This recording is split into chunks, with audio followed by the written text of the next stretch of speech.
What's going on, guys? We had a great week in the market. And when I say great, I mean we were down a ton all over the place, but that's all right. I'm usually pretty excited when that happens. It just means I get things for cheaper. I'm in the accumulation phase right now, so honestly, low term losses and my portfolio being down on paper has no effect to me because for me, it just means I can accumulate more great companies at great prices.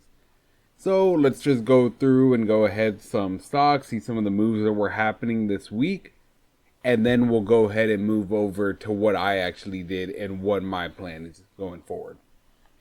Okay, so first things first, if we look at the S&P, if we look on a week basis, we got some more damage going through, down about 2% on the week. So more damage there, and then if we turn over to the Qs, we see about the same thing, actually a little more drastic at a 3.4%. If you look at some individual names, you see stocks getting hit all over the place, red across the board. I pulled up Nvidia and Palantir just for some comparison or just to kind of show how drastic some of these moves have been. With Nvidia down about 5%, which is on the back of really good earnings. Their earnings were very strong. Guidance was amazing. The earnings were almost as close to perfection as it could get. And still we see weakness in the stock. And we're really just seeing a market that doesn't want to let anything go up. And that's all right. That's always gonna be time periods like that. And you just got to learn to focus on the fundamentals. Focus on just acquiring great companies at great prices. And you will do fine in the long term. What happens in the short term, it does not matter. This is a time where you need to make sure you know what you own and you keep accumulating more. If you liked it when it was 20% higher, you should be happy to buy it when it drops 20%. If we look at Palantir, something really getting hit, they also had extremely strong earnings. Down 10.5%. Granted, this one is a stock that the valuation has gotten pretty stretched, I'd say. However, still, great earnings, but you can see in this market, it's just been down, down, down the entire time. Now, I guess just addressing the title of this video, yes, I am raising my weekly buys from 300 to 500. So just to kind of explain my plan, I do $300 a week. I've been doing $300 a week for a while now. And that's just my consistent investing strategy. However, the reason I do it that way is so I can build a stockpile of cash as well. So I have a good cash position for when the market does have dips like this. And I have that capability if I need to go in and let me make some big buys. Let me put in 4 figures at a time and anything like that. So right now I'm upping it to $500, and if the market weakness continues, I will keep that going indefinitely till the market starts to recover, as long as I see great companies at great attractive prices. And some of you may be wondering, if I can keep this $500, I can keep going indefinitely. Why don't I just keep it at $500 for all times, or just constantly keep it there? And the main reason is because I do like to have that cash stockpile build up. I find it's really great, especially whenever there are some companies that get down to stupid prices. I like having that accumulated stockpile just building and building. And for me, I'm comfortable putting the $300 a week. I also have my retirement portfolio too. So this $300 is just the amount going into my actual individual investment. I have other money going to other retirement portfolios as well. So I just like having that extra stockpile. So whenever I need to pull the trigger on some companies that just get down to stupid valuations, kind of like when you see in 2022, I like having that capability, because a lot of times these companies that can get down there and really low in price, they don't stay there for very long. So you need to be able to act quick whenever you see it.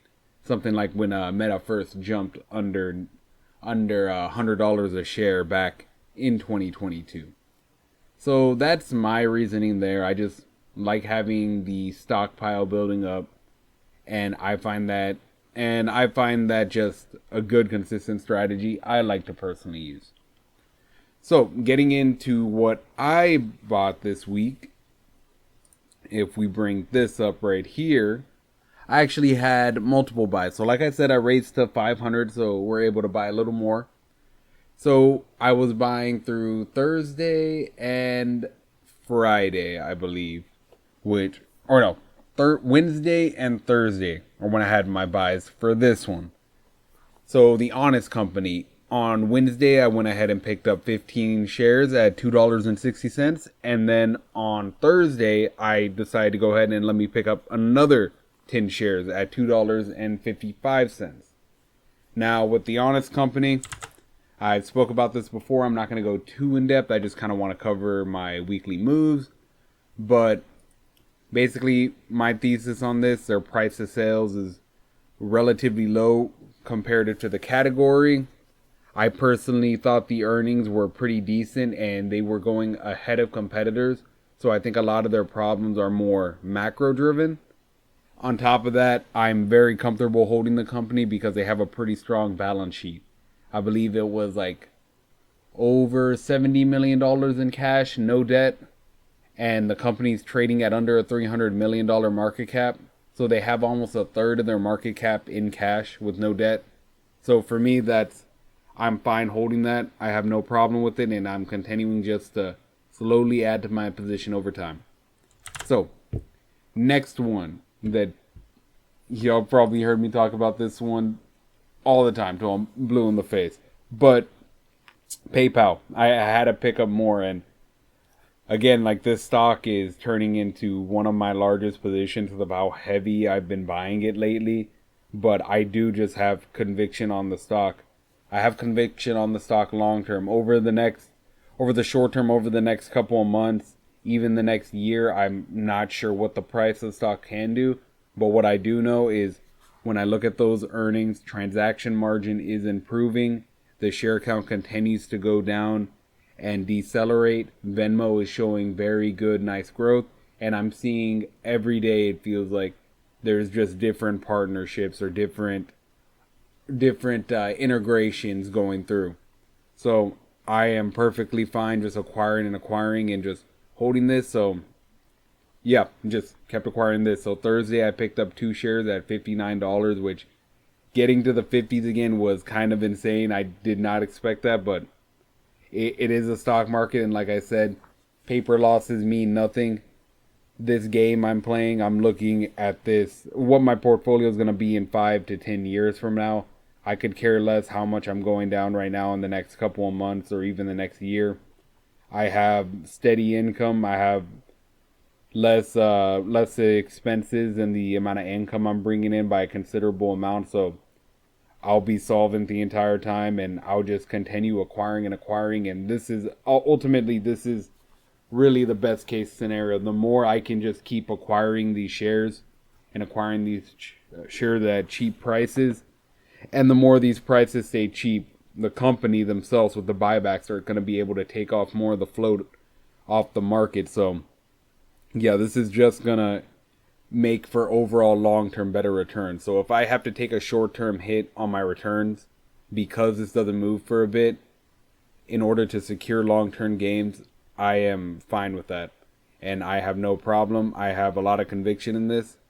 So that's why I continue to acquire, and I will continue to acquire. Maybe not as heavy as I've been doing recently because the position is so large, but I still will continue to add shares here and there, especially as the price remains in these lower areas, especially if it remains in the 50s and 60s. Not much I really have to say there. I mean, just to jump over here, you can just see it's kind of ridiculous. A forward PE of 10.6. The company just grew earnings by, I believe it was 7% in the prior quarter with a 10.6 forward PE. So yeah, I am more than happy to just keep acquiring this. And one other thing, just the company's selling for $56 billion, and they bring in free cash flow of around $6 to $7 billion. So it's like, if you were thinking about that, it's like if you were able to just buy the entire company, you'd be dumb not to take that deal. A company that can grow 7% a year and you only pay 56 billion and it's generating you 7 billion. Like that's just a no-brainer. It really is, and I continue to think this is going to play out favorably in the coming years, but I think this is just one that's going to take some time. But eventually, the stock will reflect the fundamentals. That's how it always works. There can be periods where the stock does not reflect those fundamentals, but at the end of the day, over the long term, fundamentals always become the first thing. Fundamentals are always a priority.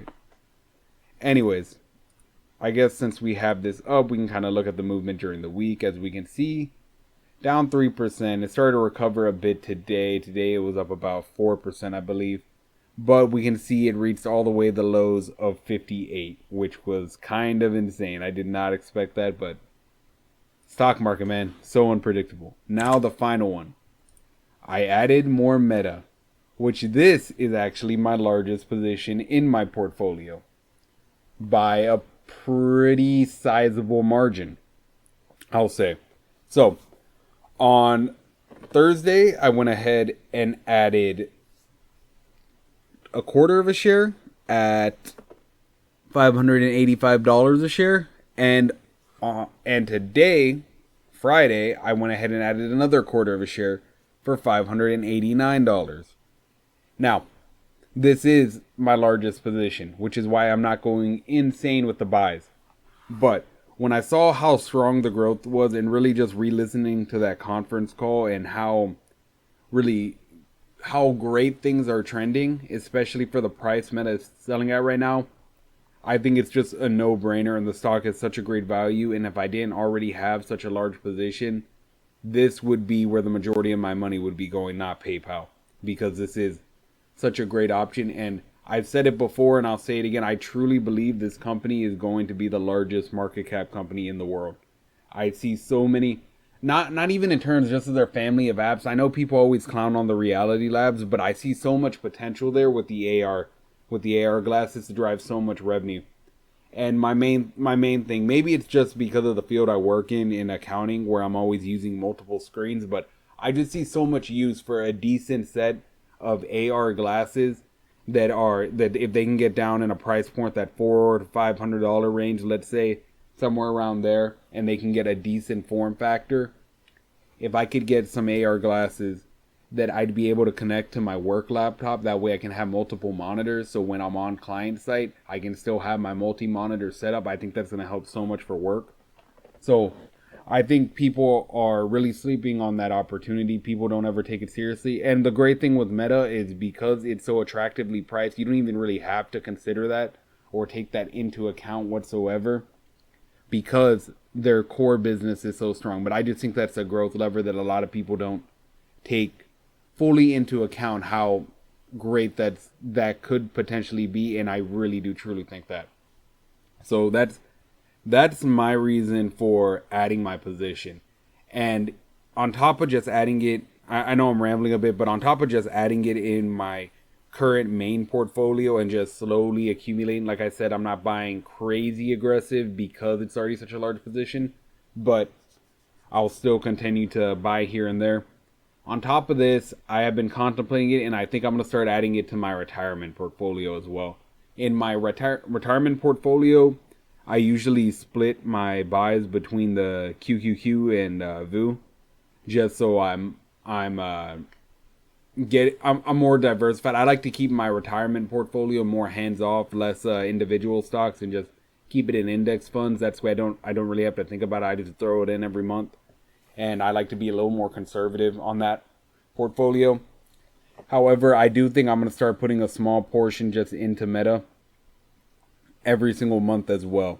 The majority of it's still going to be going into my index funds, just dollar cost averaging those, but I'm also going to start putting a small portion of it, maybe like 15% of it. I'm going to start moving that into just buying shares of Meta. It is what I'm thinking, because I truly do have confidence that this company is going to be the largest company in the world long term. And if I really do have confidence in that, then I should put my money where my mouth is, which I already have it in my main portfolio. But I think in the retirement one, I think it's ultimately going to be a good outcome, and I do see this outperforming the market. So yeah, I'm going to start acquiring that in my retirement portfolio as well to get even more exposure to Meta. And I have no problem if it continues to fall even more. I welcome it. Right now, as we can see over here on Stock Unlock, it is at a forward PE of 20. So it's almost under a forward PE of 20. They just grew their revenue about 26% in the latest quarter, and we don't know if that's going to keep accelerating. So a forward PE under 20 is a ridiculous pricing.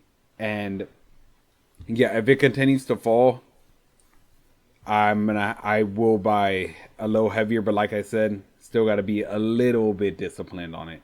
But anyways, down 2.2% during the week. Let's see, where did it hit the lowest? I think the lowest it hit was around 580. But yeah, I'm gonna continue to slowly add that and slowly accumulate and just build my position. Wonderful run company, probably out of the big tech, it really is probably my favorite. It's the one after looking through them, I understand it the most, and I have the highest conviction in it, which is why I continue to add it. But yeah, the Meta's just really attractively priced here. It's not as attractively priced as it's been in the past. I mean, 2022 was such a bargain. The forward PE, God, oh my God, it got, I think, under 10 at some point whenever I was buying heavy. That forward PE was getting ridiculously low. But still, a forward PE of 20, amazing deal, and I will continue to add it. But I think I'm going to stop it there. I don't want to make this video too much longer. Those are my buys I've currently did. That's kind of my recap of the week. I'm personally hoping the market stays a little weak for a little longer so I have more time to just keep acquiring. But happy early Thanksgiving. I might have a video next week. We'll see. I'll probably still do buy. So if anything, I'll do another buy recap like this one, Thanksgiving. So I'll probably see y'all then. Regardless, just one note I'll just leave everyone on, especially if you're newer to the market. Just you got always focus on the long term. These small term dips, they do not mean anything over the next 10, 15 years. If you're invested in great companies, then you should keep acquiring them at reasonable prices. And this is going to be a blip on the radar like it always is. Every crash I've been through, every single time the market has had a big pullback, every time we're coming out of it and we're coming through recovery, every time the only thing I'm thinking is, man, I should have bought heavier. I should have bought heavier during then. And that's when you got to take advantage, because that's when your gains really, really accelerate. But I'm going to end it off here. Thank y'all for watching.